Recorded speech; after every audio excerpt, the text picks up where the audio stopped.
Bienvenidos y bienvenidas al primer episodio de este podcast Abriendo la Caja Negra, Tecnociencia. El día de hoy vamos a hablar de un concepto bastante interesante que se llama la concepción heredada de la ciencia. Y bueno, sabemos históricamente que la ciencia como productora de conocimiento se ha identificado como una actividad autónoma, objetiva, neutral. Igual hemos visto que la ciencia la hacen y la difunden las personas expertas, las y los científicos, las y los tecnólogos. Esto ha generado en el imaginario social una distancia entre la ciencia y la sociedad. ¿Qué tan cierto es esto? ¿Realmente la ciencia carece de intereses como los culturales, políticos o económicos? ¿O solo corresponde a un grupo minoritario y experto? Y pues bueno, para contestar estas preguntas, hoy nos acompaña un experto en el tema, el doctor César Guzmán Tovar. Bienvenido. Bienvenido. Quien es profesor de la licenciatura en Desarrollo y Gestión Interculturales, pero bueno, hasta ahí lo dejamos, porque en este programa nos gusta que nuestros invitados se presenten, que ellos decidan cuál es el currículum que nos quieren presentar en este podcast, ¿no? Entonces, pues bienvenido, doctor, adelante con su presentación. Gracias, Mariana. Hola, Mish. Buenos Hola. días, buenas tardes. Bueno, antes de presentar lo que he estudiado, lo que he hecho, pues me gustaría compartirles que pues a mí me gusta mucho el rock, los tatuajes, el metal, el fútbol, me encanta el fútbol. Genial. El currículum informal primero. Sí, ese es el más importante que nosotros Claro. Claro.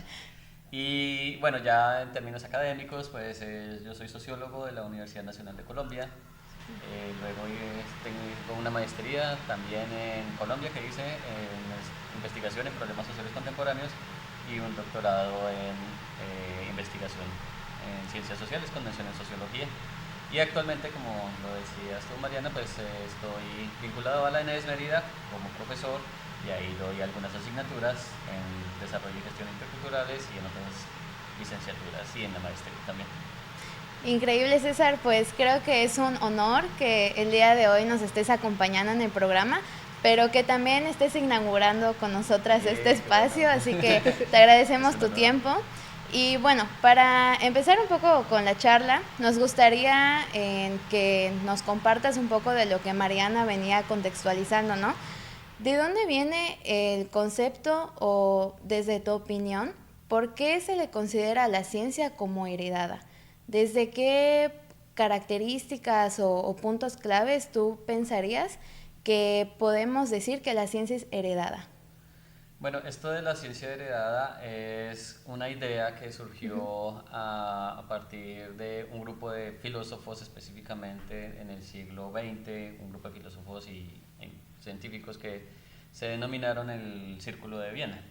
Y ellos concebían la ciencia como algo neutral, algo objetivo, algo que se puede cuantificar, medir y explicar a partir de datos exclusivamente, sin intervención del contexto cultural o del contexto social, el entorno social en donde se construye el conocimiento científico. Y esta ha sido una perspectiva, una noción de ciencia que se ha venido heredando desde inicios del siglo XX y acá en las academias se ha ido heredando en todas las áreas del conocimiento, en todas las ciencias, ¿no? Que la ciencia tiene que ser objetiva, tiene que ser neutral, que el investigador o la investigadora no aparezca ni siquiera en la forma de escribir sus resultados de investigación, o sea, una forma de escritura también neutra, en donde no aparece el yo.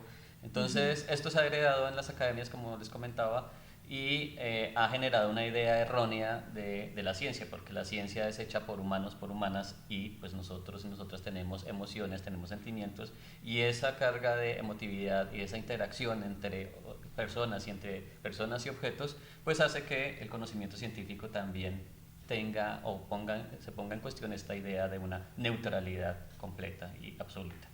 Igual el universalismo, ¿no? Es otra de las ideas de la ciencia, esta idea de ciencia heredada, que la ciencia es universal. Entonces esto lo que hace es desligar al conocimiento científico de su anclaje territorial y local, ¿no? Es lo que llamamos la ciencia o el conocimiento situado, ¿no? que todo conocimiento está situado porque surge, emerge de un contexto social, político, económico específico, y que en otros contextos podría ser de otra manera, podría configurarse de otra manera y podría tener otros objetivos, otros fines distintos a los que se surge, por ejemplo, en un contexto como Yucatán. Sí, pues estoy de acuerdo con lo que comenta, muy interesante, muy pertinente. Y por otro lado, o bueno, para igual adentrarnos un poco en este sentido, ¿cuáles creen que sean las consecuencias de seguir perpetuando esta distancia, ¿no?, entre ciencia y sociedad, y que, digamos, se aleje desde este contexto sociocultural? ¿Cuáles serían las consecuencias? Creo que una de las principales consecuencias es seguir mitificando la ciencia como algo incuestionable, como algo absoluto, como algo universal. Y la ciencia, como cualquier otra labor pues social, pues tiene que también rendirle cuentas a la sociedad, ¿no? Porque pues es digamos una práctica social y cultural, y en ese sentido tiene que beneficiar, su objetivo tendría que ser beneficiar a algunos grupos sociales. Y entonces cuando se mitifica la ciencia, entonces se pierde esa idea de que la ciencia debe estar al servicio de la sociedad, por decirlo así, ¿no? Entonces, seguir pensando que la ciencia está más allá del bien y del mal es mistificar la ciencia y perder ese horizonte de que la ciencia tiene que producir resultados que beneficien no solamente a los humanos, sino también el entorno, el ambiente, ¿no? Y digamos que todo este cúmulo de seres humanos o no humanos, plantas, animales, rocas, etcétera, aguas. Exacto. Y bueno, creo que por lo anterior, igual pensando en como estas configuraciones que han surgido en los últimos años, en estas dinámicas cambiantes desde lo académico, desde lo social, lo cultural, lo político, surgió en este enfoque interdisciplinario que se conoce como CTS, Ciencia, Tecnología y Sociedad. Desde tu punto de vista, César, ¿qué nos puedes comentar al respecto? ¿Cuál ha sido, digamos, como el cambio trascendental de que enfoques como estos, que estudian, analizan, reflexionan, ahora sí que la interacción entre la ciencia y la sociedad sean tan importantes y relevantes hoy en día? Sí, el enfoque CTS ya tiene una tradición bastante amplia, más de 50 años más o menos, y ha, digamos que, servido para poner en cuestión esta idea de la ciencia como algo objetivo, neutral y como algo heredado, que se debe seguir heredando, ¿no? Y uno de los principios del campo CTS es la reflexividad. Ese es un principio muy importante de los estudios CTS, y es: si nosotros hacemos ciencia y construimos metodologías, entonces reflexionar de cuál es nuestro papel en la construcción de esa misma metodología y cómo fue creada esa metodología o esas teorías, concepciones o conceptos, y qué ámbito está, digamos, que atacando, o qué ámbito está estudiando mejor. ¿Sí? Entonces, eso por un lado, los estudios CTS generaron una idea de un principio de reflexividad, que es: si nosotros estudiamos el entorno, entonces la misma ciencia, en este caso voy a hablar de la sociología debe reflexionar de para qué está haciendo lo que hace, hacia dónde se dirige y con qué propósitos, ¿no? Y quiénes están haciendo la ciencia. Eso por un lado. Y por otro lado, otro de los aportes que yo considero importante de los estudios CTS es que en los últimos años se ha venido cuestionando mucho esta idea de, precisamente, de la ciencia heredada en términos de qué pasa con la ciencia que no se produce en los centros tradicionales de conocimiento científico. Estoy hablando de Europa y Estados Unidos específicamente, ¿no? Digamos, ¿qué pasa con la ciencia que se produce en América Latina? ¿Qué pasa con la ciencia que se produce en África? ¿Qué pasa con la ciencia que se produce en Asia? Países que tienen tradiciones científicas, tradiciones de producción de conocimientos, países y regiones que tienen tradiciones en producción de conocimientos, pero que por digamos, dominio de la idea de la ciencia como algo universal, europea y ahora estadounidense como algo universal, pues se ha dejado de lado, ¿no? Los estudios CTS dicen, o han venido cuestionando esta idea y dicen: bueno, vamos entonces a voltear a mirar a los científicos, científicas de todas estas regiones y ver cómo se está generando el conocimiento allí en estas regiones que pues ha sido muy importante, ¿no? Y el exaltar o el visibilizar estas ciencias que se generan en otros países no centrales, lo que llamamos países periféricos, pues ha sido muy importante porque hemos encontrado que hay conceptualizaciones muy interesantes y muy importantes para la comprensión de los entornos socioculturales de estas regiones, de estos países, y también pues para avanzar, digamos, en la solución de algunos problemas muy concretos. Sí, totalmente. Y creo que rescato mucho dos cosas que mencionabas, ¿no?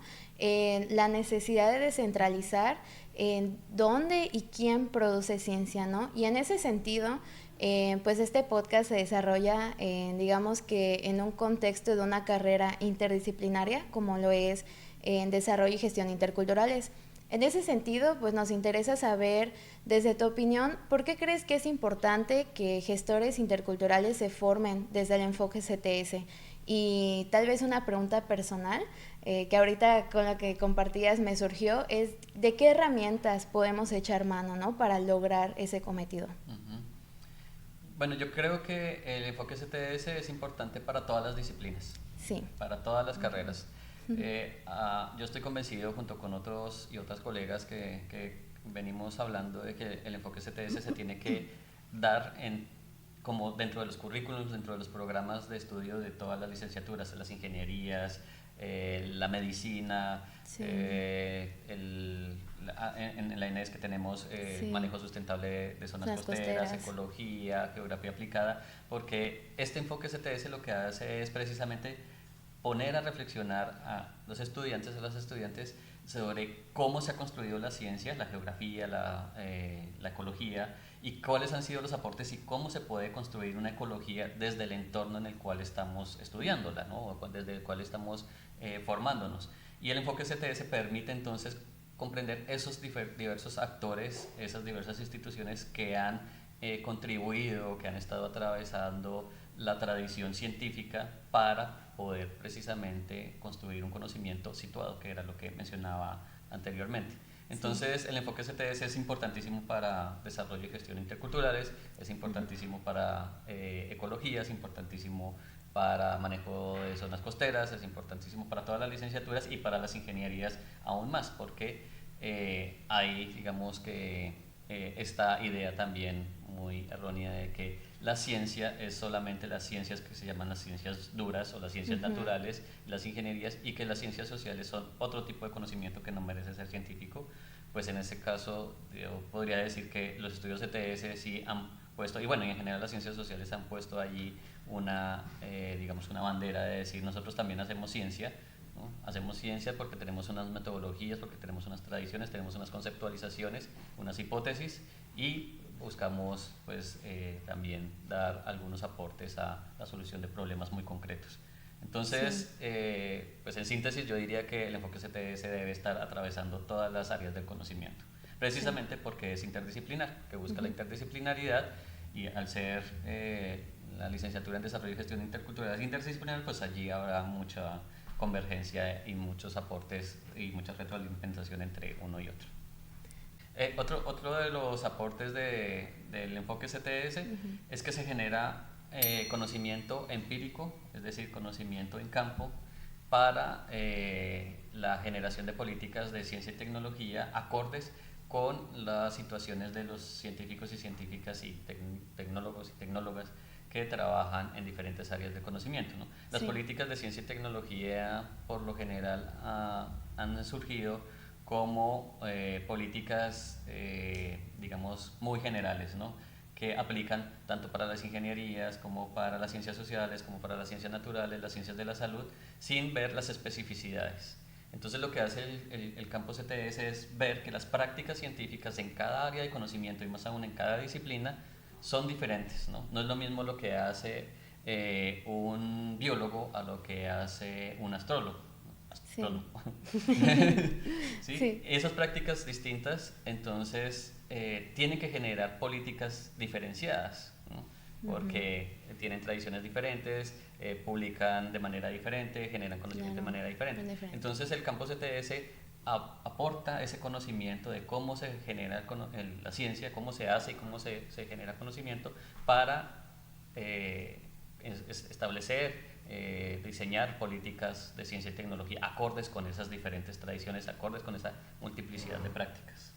Sí, y con esto que mencionas sobre la necesidad de impartir más temas adentrados a CTS, justo hablando con una doctora que igual da clases en la ENES, me comentaba que realmente la única materia actualmente en México que tiene, digamos, de forma matriculada el enfoque CTS como materia, se encuentra en nuestra licenciatura, en la preespecialización de Ciencia, Tecnología y Sociedad, de ahí el nombre, ¿no?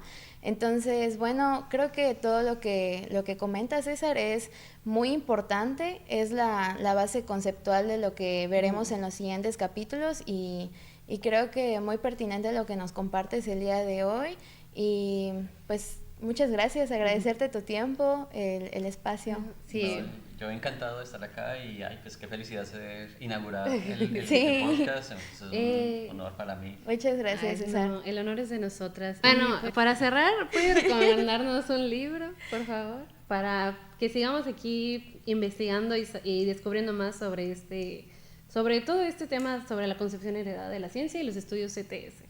Sí, acabo de terminar de leer un libro que se llama El cuerpo múltiple, de una investigadora que se llama Anne-Marie Moll. Ella es de Países Bajos y en este libro nos cuenta la investigación que hizo en un hospital en una ciudad mediana de Países Bajos, haciendo una etnografía sobre los médicos y cómo tratan la enfermedad de la antracnosis.